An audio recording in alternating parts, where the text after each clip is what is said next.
वो भूत चतुर्दशी की रात थी। निधुपुर गांव के चारों ओर अंधेरा छाया हुआ था और हर घर के सामने दिए जल रहे थे। कहा जाता है कि इससे अशुभ शक्तियां दूर रहती हैं और पूर्वजों की आत्माओं के प्रति सम्मान भी प्रकट किया जाता है।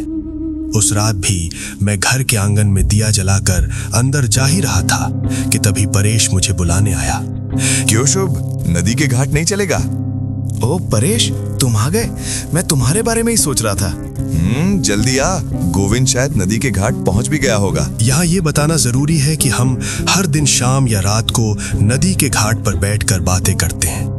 वो गपशप विभिन्न विषयों पर होती है और दिन भर की थकान के बाद वो निश्चल अड्डा हमें नई ऊर्जा देता है।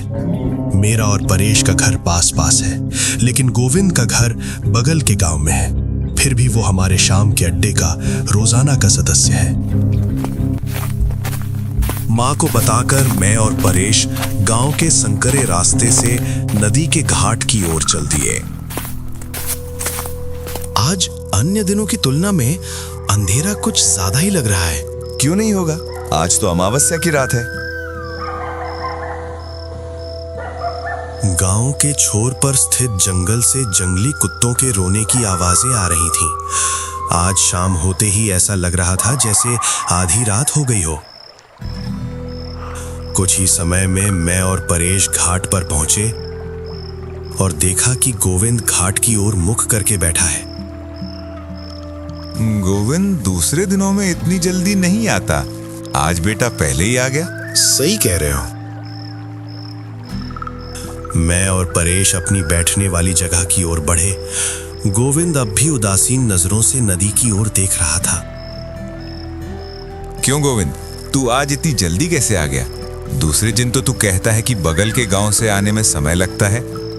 और सिर्फ यही नहीं, वो तो ये भी कहता है कि यहाँ अकेले बैठने में उसे डर लगता है, इसलिए देर से आता है। जब मैं और परेश ये बातें कर रहे थे तभी गोविंद बोला, नहीं रे, अब डर नहीं लग रहा।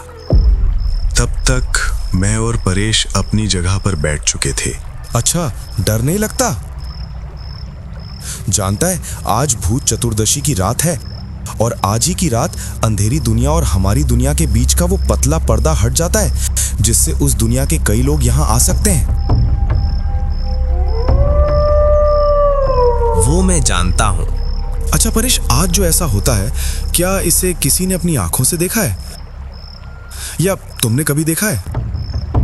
नहीं, मैंने नहीं देखा, लेकिन उन्हें आंखों से देखना ठीक नहीं होता। क्या तुम लोग उन्हें अपनी आंखों से देखना चाहते हो? क्या उन्हें देखा जा सकता है? हाँ, देखा जा सकता है। चलोगे मेरे साथ? धत, कैसी मनगढ़ंत कहानियां सुना रहा है। आत्मा कहाँ और कब आएगी तुझे कैसे पता? मुझे तो जानना ही होगा। अगर देखना चाहते हो तो रात 12 बजे के बाद ठीक इसी जगह आ जाना। मैं और परेश एक दूसरे का मुंह ताकने लगे। ठीक है, जब तू कह रहा है तो ऐसा ही सही।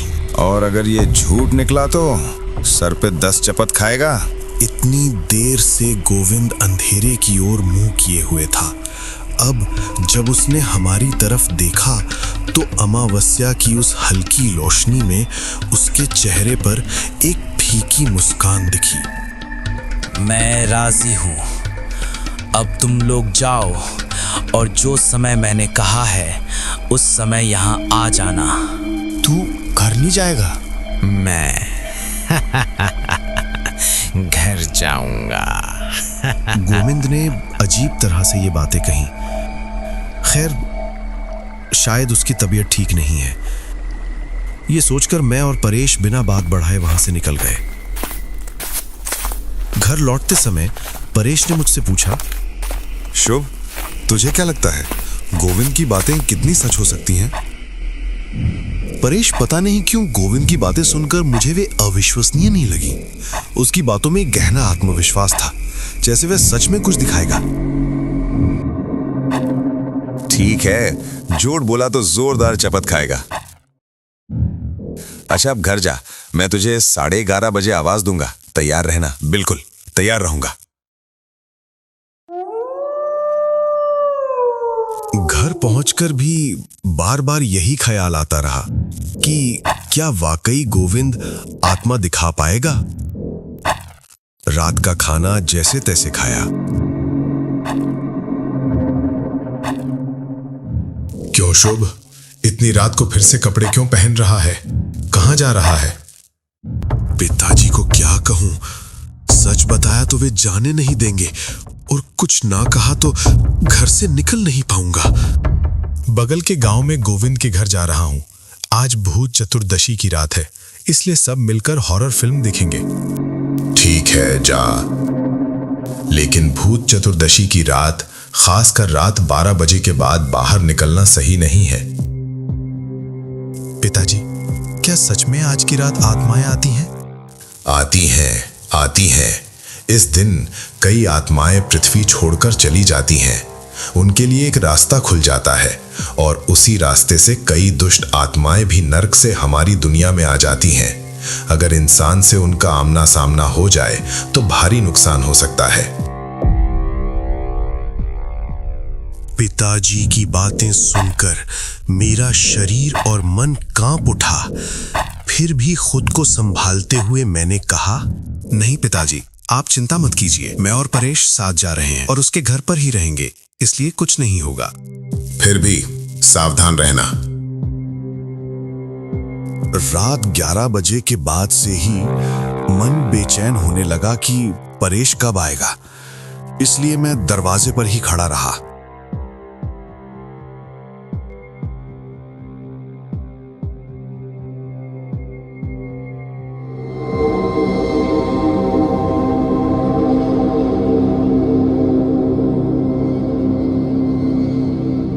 अरे शुभ, तू दरवाजे पर ही खड़ा है। अरे तुम आ गए। समझ सकता हूं कि कितनी उत्सुकता है। अब समय बर्बाद मत कर, जल्दी चल। मैं और परेश उसी जाने पहचाने संकरे रास्ते से नदी के घाट की ओर बढ़ने लगे। पहले भी रात में या कुछ घंटे पहले इसी रास्ते से गुजरे थे, लेकिन अब सब कुछ बहुत अलग लग रहा था, जैसे पूरी दुनिया में कोई रोशनी ही ना हो। चारों ओर घना अंधेरा था और उस अंधेरे के पार जैसे कोई हिल रहा हो। शरीर सिहर उठा। शुभ, खड़ा होकर इधर उधर क्या देख रहा है? इतना सोचेगा तो कैसे चलेगा? नहीं, कुछ नहीं। जब हम नदी के घाट पहुंचे तब आधी रात हो चुकी थी। नदी की ओर झुके बरगद के पेड़ से एक उल्लू बोल उठा। गोविंद क्या अब तक घर नहीं गया? अभी भी वहीं बैठा है? क्यों गोविंद, तू घर नहीं गया? अच्छा, तुम लोग आ गए। थोड़ा इंतजार करो, थोड़ी देर में नाव आएगी। नाव? इतनी रात को इस नदी में? रात 9 बजे के बाद तो कोई नाव नहीं होती है। आज के दिन के लिए आएगी। सब समझ गए, पर नाव से हम जाएंगे कहां? जाओगे तो खुद समझ जाओगे, पर एक बात याद रखना, जहां मैं ले जाऊंगा वहां मेरे बिना इधर उधर मत जाना। जो कुछ भी होगा उसे बस देखते रहना और शोर मत करना। गोविंद की बातें अब हैरानी से कहीं ज्यादा अजीब लग रही थीं। क्या वो सच में पागल हो गया है? नदी की ओर ताकते हुए इंतजार कर ही रहे थे कि अचानक देखा दूर से एक नाव आ रही है, जिसमें एक छोटा सा लालटेन जल रहा था। धीरे धीरे नाव पास और भी पास आती गई। एकदम करीब आने पर देखा कि नाव साधारण नावों की तुलना में काफी अलग तरह की थी। नाविक का चेहरा पूरी तरह से चादर से ढका हुआ था। आ जाइए, नाव पर आ जाइए। लो, नाव आ गई, आओ तुम लोग। मैं और परेश गोविंद के पीछे पीछे नाव पर चढ़ गए। जैसे ही हम चढ़े, नाव चलने लगी। हमने महसूस किया कि नाव में सिर्फ हम 3 ही नहीं, कोई और भी है। वे दिख नहीं रहे थे, लेकिन उनकी फुसफुसाहट से उनकी मौजूदगी का एहसास हो रहा था। साथ ही चारों ओर एक सड़ने वाली बदबू फैल गई। गोविंद, हम कहाँ जा रहे हैं? तुम जो देखना चाहते थे वहीं जा रहे हैं। हमारे बगल में जो बैठे हैं वे कौन हैं? वे भी मेरी तरह नई दुनिया में जा रहे हैं। अब और कोई बात नहीं, चुप रहो। उन्हें शायद तुम्हारा यहाँ होना पसंद नहीं आ रहा। मैंने और परेश ने बाहर नदी की ओर देखा। हमें पता भी नहीं था कि नाव जिस तरफ जा रही है वहां भी कोई जगह है। इधर नदी का पानी खून की तरह लाल था और पानी बिल्कुल स्थिर। पानी को देखकर ही पता चल रहा था कि यहाँ कोई मछली नहीं है। गोविंद, यहाँ नदी के पानी का रंग ऐसा क्यों है? इस नदी का नाम रक्त कॉलोनी नदी है। इस पानी में खून मिला हुआ है। खून मिला हुआ है? मतलब? कहा था ना कि नाव में बैठकर इतनी बातें मत करो। बाकी लोगों को अच्छा नहीं लग रहा। देखो कैसे तुम्हारी ओर ताक रहे हैं। मैं और परेश अंधेरे में देखने की कोशिश कर रहे थे, पर कोई दिखाई नहीं दिया। फिर भी वो फुसफुसाहट जारी थी। कुछ और आगे बढ़ने के बाद नाव एक जगह रुक गई। हमारे आसपास से कुछ लोग हड़बड़ी में उतरने लगे। चलो, अब हमें उतरना होगा। परेश और मैं गोविंद के पीछे पीछे नाव से बाहर निकले और नीचे उतर गए। उतरते ही पीछे मुड़कर देखा तो हैरान रह गए, क्योंकि कुछ ही पलों में नाव गायब हो चुकी थी। इतनी जल्दी कहां चली गई हम समझ ही नहीं पाए। परेश ने मुझे धक्का देते हुए कहा, यहाँ तो एक के बाद एक अजीब घटनाएं हो रही हैं। अब मुझे सच में डर लग रहा है।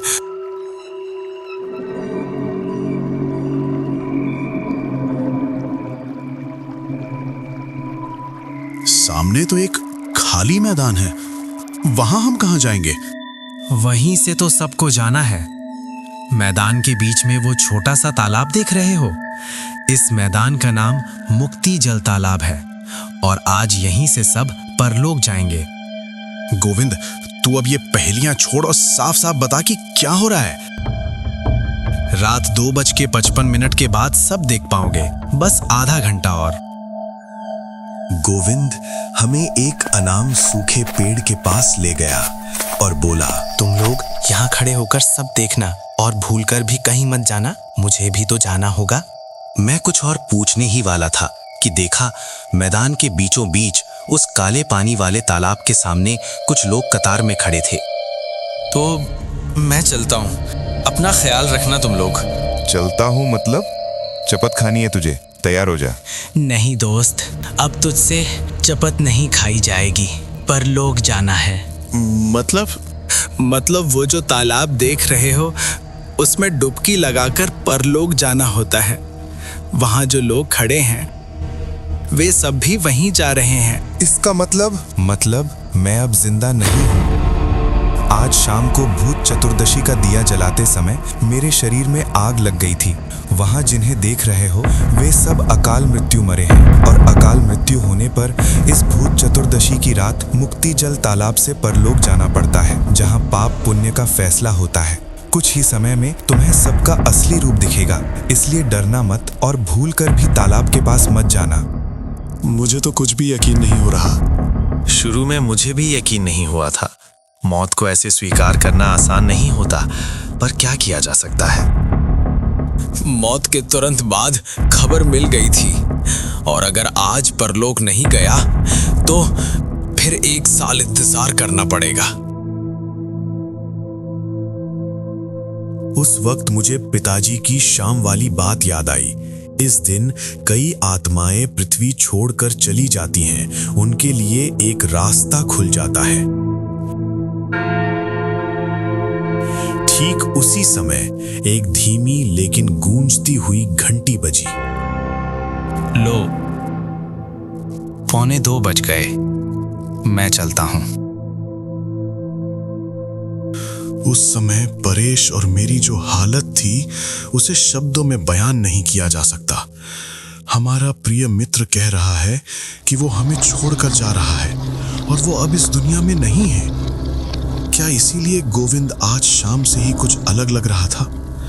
हमारा शक तब यकीन में बदल गया जब हमने देखा कि गोविंद का चेहरा बदलकर एक भयानक काला रूप ले रहा है। शरीर से मांस कहीं कहीं गायब है और गलकर गिर रहा है। एक आंख का हिस्सा बाहर निकला हुआ है, नाक चपटी हो गई है। सिर्फ यही नहीं, तालाब के पास खड़े लोगों के शरीर भी बदलकर डरावने हो गए थे। ये देखकर समझना मुश्किल नहीं था कि उनमें से कोई भी सामान्य नहीं था। गोविंद उस तालाब की ओर बढ़ गया। तब तक एक एक करके लोग तालाब के पानी में उतरकर काले पानी की गहराई में समा रहे थे। नहीं, ये नहीं हो सकता। गोविंद हमें छोड़कर नहीं जा सकता। मैं उसे जाने नहीं दूंगा। वो हमारे साथ रहेगा। परेश भले ही गोविंद से झगड़ता था, पर उसके प्रति उसका गहरा लगाव हम सब दोस्त जानते थे। परेश ऐसा मत कर। हकीकत कड़वी है पर यही सच है। तब तक परेश उस तालाब की ओर दौड़ पड़ा। गोविंद, तू मेरे साथ चल। डॉक्टर को दिखाएंगे तो तू ठीक हो जाएगा। मैं तुझे कहीं नहीं जाने दूंगा। परेश, यहाँ से चला जा। मैं अब तुम्हारे बीच नहीं हूँ। नहीं, मैं तुझे किसी भी कीमत पर नहीं जाने दूंगा। तभी मैंने देखा कि तालाब के अंदर से 2 लंबे हाथों ने परेश के पैरों को पकड़कर उसे तालाब की ओर खींचना शुरू कर दिया। लेकिन परेश को इसकी सुध नहीं थी। वो बस गोविंद को रोकना चाहता था। मैं दौड़कर गया और परेश को छुड़ाने की कोशिश करने लगा। परेश, हट जा, वरना ये तालाब तुझे भी खींच लेगा। चला। जब परेश नहीं हटा तो गोविंद ने एक भयानक दहाड़ के साथ उसे जोर का धक्का दिया और उसे नीचे गिराकर खुद तालाब के पानी में उतर गया। उस दिन मैंने देखा कि लगाव क्या होता है। पानी में डूबते हुए भी मैंने गोविंद की आंखों में आंसू देखे थे। जैसे ही गोविंद पानी में डूबा, वो तालाब भी पल भर में ओझल हो गया और वहां सिर्फ वो खाली मैदान रह गया। इतनी सारी अलौकिक घटनाएं देखकर मैं और परेश होश खो बैठे और जमीन पर गिर पड़े। जब होश आया तो सुबह की रोशनी फैल चुकी थी। मैं और परेश उसी नदी के घाट पर पड़े थे जहां बैठकर हम तीनों कभी ढेर सारी बातें किया करते थे।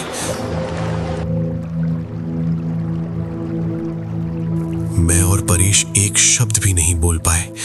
जैसे तैसे घर पहुंचे, पिताजी से खबर मिली कि गोविंद कल शाम को ही आग में जलकर मर गया था।